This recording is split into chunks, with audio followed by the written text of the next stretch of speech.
નમસ્કાર વિદ્યાર્થી મિત્રો, હું છું વિકી બામણિયા। હવે ઘણા બધા વિદ્યાર્થીઓને એવું કન્ફ્યુઝન હતું કે સર અમારી એક્ઝામ આવે છે, અમે વાંચીએ છીએ પણ અમને યાદ નથી રહેતું। તો આજે એક પર્ટિક્યુલર મેં તમારી માટે સ્પેશિયલી વિડીયો બનાવ્યો છે કે કેવી રીતે તમે વાંચશો તો તમને પૂરેપૂરું યાદ રહી જશે। તો એ તમારે ટિપ્સ જાણવી હોય તો આ વિડીયોને અંત સુધી જોતા રહો।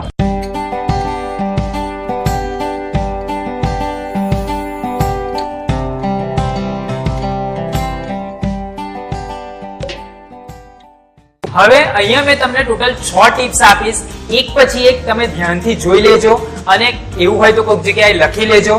તો એ ટિપ્સને તમે જો ફોલો કરશો તો હું તમને 100% ચેલેન્જ આપું છું કે તમને તમારું વાંચેલું યાદ રહી જશે। એમાંનો પહેલો જે પોઈન્ટ છે કે તમારે સવારનો કાં તો રાતનો શાંત સમય વાંચવા માટે પસંદ કરવાનો છે। તમે કોઈક એવી જગ્યાએ વાંચતા હોય કે જ્યાં ઘણું બધું ડિસ્ટર્બન્સ આવતું હોય, આજુબાજુથી ઘણા બધા અવાજ આવતા હોય, તો તમે એવા ટાઈમે વાંચવાનું પસંદ ના કરશો। એ ટાઈમને એવોઇડ કરો। એ ટાઈમની અંદર તમે સૂઈ જાઓ કાં તો તમારું હોમવર્ક ખતમ કરી લો। પણ જ્યારે તમે વાંચવા બેસો તો તમારી આજુબાજુનું તમામ વાતાવરણ કેવું હોવું જોઈએ? શાંત હોવું જોઈએ।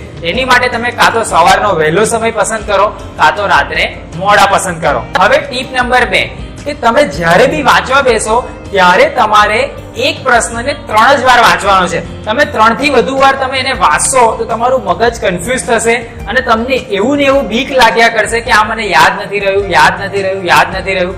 તો એની માટે તમારે એક પ્રશ્નને 3 જ વાર વાંચવાનો છે અને ચિંતા નથી કરવાની કે તમને યાદ રહ્યું કે નહીં રહ્યું। તમારે જ્યારે બી તમે વાંચવા બેસો ત્યારે એક પ્રશ્નને 3 જ વાર વાંચવાનો છે। 3 વાર વાંચ્યા પછી ચોથી વારમાં એ પ્રશ્નને યાદ કરવાનો પ્રયત્ન કરો। યાદ કરવાનો મતલબ કે એની અંદર કયા કયા પોઈન્ટ્સ છે એવું તમે એક નોર્મલી વિચારશો અને પછી નેક્સ્ટ ક્વેશ્ચન પર જતા રહો। તમને યાદ રહ્યું હોય કે ના રહ્યું હોય તમે એને નેક્સ્ટ પર જતા રહેશો અને આ રીતે તમે એક હેબિટ પાડશો વાંચવાની તો તમારા માઇન્ડની સિસ્ટમ એવી સેટ થઈ જશે અને તમને ધીરે ધીરે બધું યાદ રહેવા માંડશે। તો આ એક જોરદાર ટીપ છે કે તમારે એક પ્રશ્નને 3 જ વાર વાંચવાનો છે। કેમ કે ઘણીવાર શું થાય કે કોઈક વિદ્યાર્થી એકનો એક પ્રશ્ન ઘડીએ ને ઘડીએ વાંચ્યા કરે અને એમાં એ પોતે જ કન્ફ્યુઝ થઈ જાય અને 1 કે 1.5 કલાકમાં માંડ 2 કે 3 ક્વેશ્ચન તૈયાર કરી શકે। તો તમારે શું કરવાનું? તમારો જે ટાઈમિંગ હોય એની અંદર એક ક્વેશ્ચનને 3 વાર વાંચવાનું છે। હવે છે ટીપ નંબર 3। તો ટીપ નંબર 3 ની અંદર તમારે ક્યારેય અમુક જણની એવી આદત હોય કે સુતા સુતા વાંચે કાં તો પછી દિવાલે ટેકો લઈને વાંચે। તો તમારે ધ્યાન રાખવાનું છે કે તમારે પર્ટિક્યુલર જ્યારે બી વાંચવા બેસો, તમે ચેરમાં બેસો તો બેસી શકો છો, પણ દિવાલ આગળ ટેકો લઈને કાં તો માથું અડાઈને તમે ક્યારેય ના બેસો। કાં તો પછી તમે સુતા સુતા વાંચતા હોય તો એ હેબિટને બી તમારે છોડવી પડશે। જો તમે કોઈ એક જગ્યાએ પર્ટિક્યુલર ટટ્ટાર બેસી અને જો વાંચશો તો તમને 100% વાંચેલું યાદ રહેશે અને ધીરે ધીરે તમે આવી આદત પાડશો તો તમારી મેમરી બી સારી બનશે અને તમને બધું યાદ પણ રહેવા માંડશે। તો આ એક ધ્યાન રાખજો, આ પોઈન્ટ બી અગત્યનો છે। હવે ચોથી ટીપ છે કે અમુક જણ જ્યારે બી વાંચવા બેસે ત્યારે થોડી વાર એ લોકોને ભૂખ લાગી જાય એટલે પાછા નાસ્તો કરવા બેસે, ફરી પાછા વાંચવા બેસે અને પાછો નાસ્તો કરે।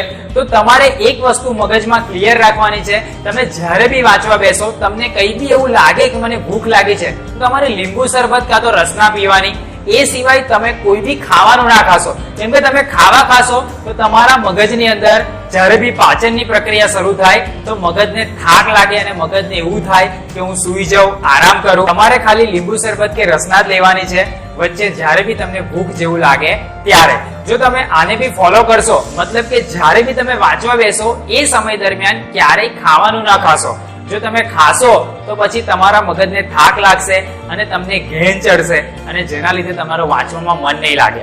તમને જો કદાચ ખાધા વગર ન ચાલે તેવું હોય તો તમે લીંબુ શરબત કાં તો રસનાનો ઉપયોગ કરી શકો છો। હવે 5મી ટીપ, તો તમે જ્યારે બી વાંચો તો વાંચ્યા પછી બીજા દિવસે, એના એ દિવસે નહીં, બીજા કે ત્રીજા દિવસે તમે એ પ્રશ્નને યાદ કરી, રિકોલ કરી અને તમારે શું કરવાનું છે ને લખવાનો પ્રયત્ન કરવાનો છે। એના જે બી પોઈન્ટ્સ તમને યાદ આવે, સપોઝ કોઈકની અંદર 15 પોઈન્ટ્સ છે તો એ પોઈન્ટ્સમાં બધા લખવા એવું જરૂર નથી, પણ તમે એના 5 પોઈન્ટ 7 પોઈન્ટને યાદ કરીને લખવાનો પ્રયત્ન કરશો તો તમને યાદ બી આવશે, તમને ધીરે ધીરે ખબર પડશે કે તમને કેટલું યાદ રહેશે।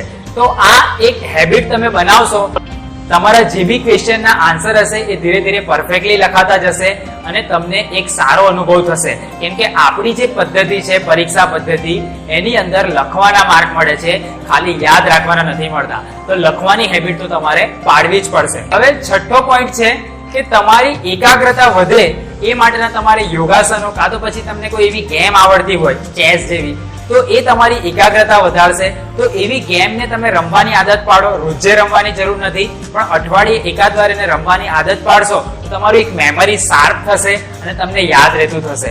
આ 6 પોઈન્ટ્સને તમે ફોલો કરશો અને તમે ધીરે ધીરે એ પ્રમાણેની હેબિટ પાડશો તો હું તમને ગેરંટી આપું છું કે તમને વાંચેલું યાદ જ રહેશે અને એ તમે ક્યારેય નહીં ભૂલો. તમને જો આ વિડીયો સારો લાગ્યો હોય તો આ વિડીયોને લાઈક કરી દેજો. તમે લાઈક કરશો તો મારું પ્રોત્સાહન વધશે અને મેં તમારી માટે આવા ને આવા વિડીયો બનાવતો રહીશ. તમારી નજરમાં કોઈક એવા વિદ્યાર્થી હોય ધોરણ 10 ના કાં તો 12 ના કાં તો કોઈ બી ધોરણના, તો એને આવા વિડીયોની જરૂર હોય તો તેના સુધી આ વિડીયોને અચૂક શેર કરો, કેમ કે તમે એને શેર કરશો તો એને બી મદદ મળી રહેશે. જો હરતા ફરતા અમારી ચેનલ પર આવી ગયા હોય અને તમે હજુ સુધી અમારી ચેનલને સબસ્ક્રાઇબ ના કરી હોય તો નીચે રેડ કલરનું બટન આપેલું છે, તેને દબાઈ અને ચેનલને સબસ્ક્રાઇબ કરી લો, કેમ કે આવા ને આવા અલગ અલગ ટોપિક પર અમે વિડીયો બનાવતા રહીએ છીએ. તો આવી જ રીતે કોઈક નવા વિડીયોના નવા ટોપિક સાથે ફરી પાછા આપણે આ ચેનલ પર મળતા રહીશું. ત્યાં સુધી આવજો.